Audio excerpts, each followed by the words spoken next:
Hello friends, എല്ലാവർക്കും RK വ്ളോഗ്സിൻ്റെ പുതിയൊരു വീഡിയോയിലേക്ക് സ്വാഗതം. ഏറ്റവും കൂടുതൽ വിവാദങ്ങളിൽപ്പെട്ടിരിക്കുന്ന ഒരു കേരളത്തിലെ ഏറ്റവും വലിയൊരു സേന ഏതാണെന്ന് വെച്ചാൽ നമുക്ക് കണ്ണടച്ച് പറയാം, നമ്മുടെ സ്വന്തം കേരള പോലീസാണെന്ന്.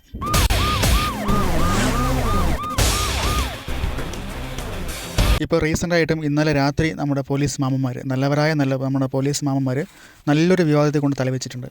നമ്മൾ കണ്ടു കാണും. പത്തനംതിട്ടയിൽ രാത്രി 11 മണിക്ക് വിവാഹ സംഘത്തിന് നേരെ പോലീസിൻ്റെ ലാത്തി ചാർജ്. ഒരു കാര്യമില്ലാതെ, അതും സിവിൽ ഡ്രസ്സിലും, ഒരു കാര്യമില്ലാതെ അവിടെ നിൽക്കുന്ന നിരപരാധികളായ ഭാര്യയും ഭർത്താവ് ഉൾപ്പെടെയുള്ള ഒരു 5-6 പേര് അടങ്ങുന്ന ഒരു ഫാമിലി അടിച്ചൊതുക്കിയ ഒരു കാരണമില്ല. ഒരു സുഖം, ഒരു മനസ്സുഖം. ആ ജീപ്പിൽ നിന്ന് ചാടി ഇറങ്ങി അടിച്ചോടിച്ച് അവരുടെ ആവേശം കണ്ടു നോക്കാം. മറ്റേ ഏഷ്യൻ ന്യൂസിൽ കിട്ടിയൊരു വീഡിയോ ആണത്, വീഡിയോ ക്ലിപ്സാണ്. അടുത്തുള്ള കടലിലത്തെ അവിടുത്തെ CCTV ക്ലിപ്സാണത്. ആ കണ്ടു നോക്കുന്നു.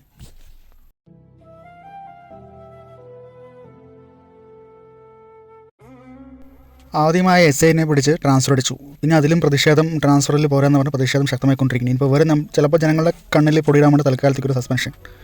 പിന്നെയും ഇവനൊക്കെ സേനയിൽ തിരിച്ചു വന്ന് കാക്കിയിട്ട് ജനങ്ങളുടെ മേലെ കുതിരയാറ് നിൽക്കും. പിരിച്ചു വിടണം അവനൊക്കെ ഒരു വെച്ചിരുത്താൻ പാടില്ല. ഒരു കാര്യമില്ല. നല്ല പോലീസുകാരുണ്ട്, കേരള പോലീസിൽ ഒരുപാട് നല്ല പോലീസുകാരുണ്ട്. പക്ഷെ ഇങ്ങനെയുള്ള ചില ക്രിമിക്കിടങ്ങളുണ്ട്. എന്തിനാണെന്നറിയില്ല, ഒരു കാരണം ഉണ്ടാവില്ല.